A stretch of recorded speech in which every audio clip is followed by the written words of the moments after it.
Lo habíamos prometido al inicio de este espacio. Justamente vamos a abordar las implicaciones que tienen estos nuevos instrumentos legales aprobados vía habilitante durante esta semana. Cabe destacar en los últimos días del periodo que tenía establecido el presidente de la República para emitir decretos ley que entendemos deben ser pasados al Tribunal Supremo de Justicia para revisar su carácter orgánico siempre y cuando haya necesidad de hacerlo. Justamente esas y otras preguntas es lo que nos va a contestar nuestro invitado de esta tarde, Jesús Silva, abogado constitucionalista, analista político que nos acompaña esta tarde acá en Aló Venezuela. Reiteramos, pueden hacerle sus preguntas ¿Al Twitter? doctor Jesús Silva a través de @Aló Venezuela, a través de nuestra cuenta Twitter, para hacer la interacción necesaria dentro de este espacio. Y justamente las leyes habilitantes, como abogado constitucionalista, hay algunas de estas leyes, o siempre cuando se cae en esta diatriba, se necesita enviar esas leyes al Tribunal Supremo de Justicia para revisarle o darle su carácter orgánico, o simplemente entran en funcionamiento de inmediato cuando se le da el ejecútese. Bueno, primero que todo, gracias por esta nueva invitación a Globovisión, un canal que reconocemos su pluralidad y su libertad para la crítica y para las observaciones. Se le daría carácter orgánico a cualquiera de estas leyes si el Tribunal Supremo de Justicia considerare que por su naturaleza, contenido, los principios que se derivan de ese instrumento legal, eso fuera necesario. No necesariamente todas las leyes habilitantes, estos decretos con rango, valor y fuerza de ley, estarían en la categoría de orgánicos. De modo pues que seguramente en los próximos días se producirá una revisión de parte del máximo tribunal en su sala constitucional para determinar esos aspectos.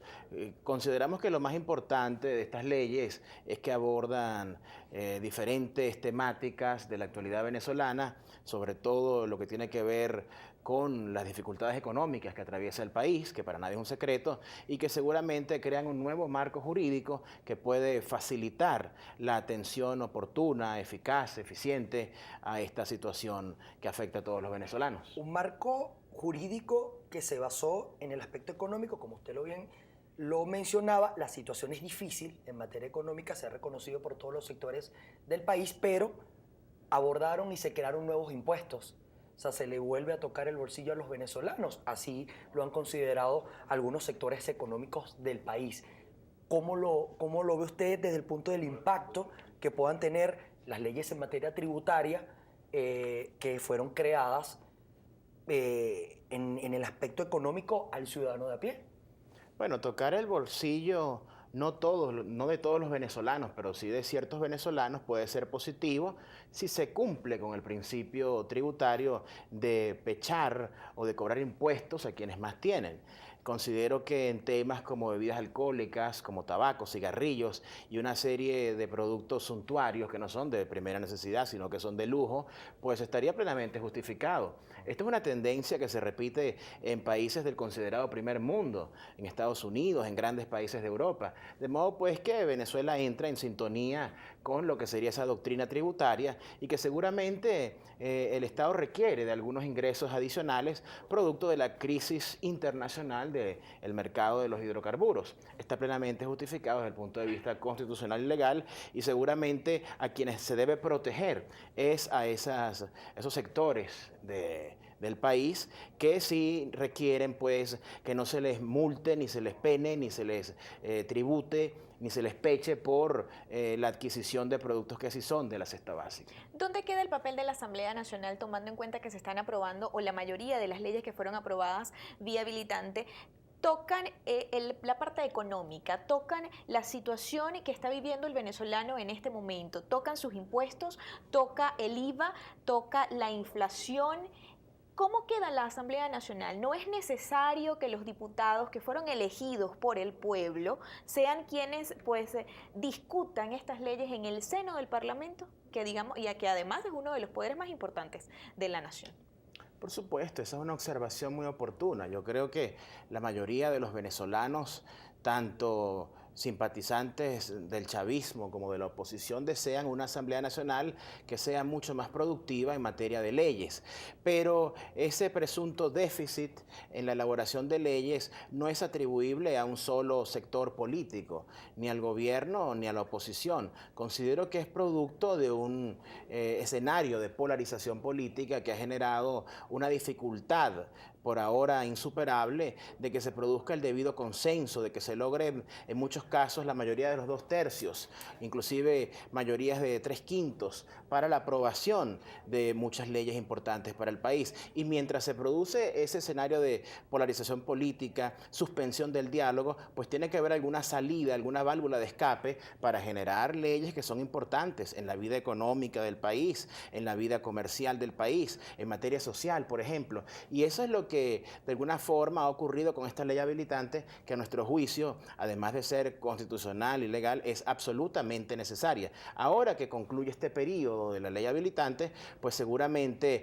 pudiera generarse un escenario para reactivación del diálogo y de una Asamblea Nacional que con concertación, con entendimiento, sea más productiva de lo que ha sido hasta ahora. Desde el punto de vista de instrumentos legales, se aprobó la ley que le dio creación a la Superintendencia Nacional de Precios Justos para combatir el tema del desabastecimiento, pero sigue habiendo colas, sigue generándose una merma en los anaqueles de algunos productos que son de la cesta básica y que muchos jurisconsultos y partidos políticos también dicen que con leyes no se solucionan los problemas, sino que tiene que haber una voluntad política. Entonces, ¿no cree usted que debería darse, más allá de las leyes, otros mecanismos de concertación, de apoyo de distintos sectores del país para superar estas deficiencias que tenemos en materia económica y de día a día en cuanto a la obtención de artículos de primera necesidad, porque además han venido sufriendo un incremento gradual y sustantivo que colocan, según el Senda, la canasta básica en más de 25.000 bolívares? Evidentemente que las leyes son parte de la solución. Por sí solas no son la solución.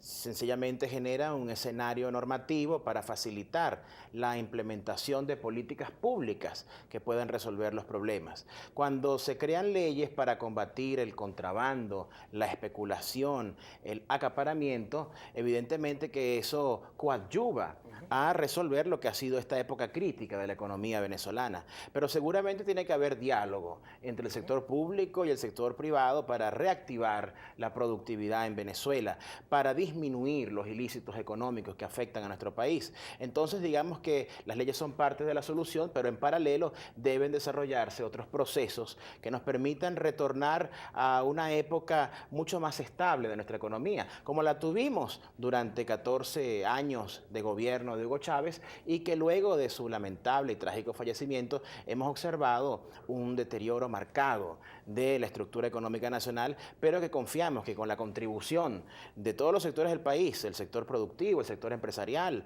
el sector obrero, gente de oposición, gente del chavismo, se puede de alguna forma restaurar la situación. Esas señales no han sido como muy bien enviadas por parte del Ejecutivo al ver esta misma semana esta alocución del presidente de la República junto a los sectores sindicales afectos a su proceso político, en el cual prácticamente los llamó a tomar empresas y ponerlas productivas si no estaban supuestamente productivas, sin un marco legal o digamos una metodología como para ver si realmente o no las empresas privadas estaban cayendo en ese tema de improductividad, cosa que sí ha sido reconocido por parte del mismo Estado de algunas mismas empresas que han sido estatizadas y que no son productivas. Eso me lo va a contestar al regreso. Vamos a una pausa comercial y regresamos con el abogado constitucionalista Jesús Silva y Aló Venezuela. ¡Aló! ¡Aló! ¡Aló! ¡Aló!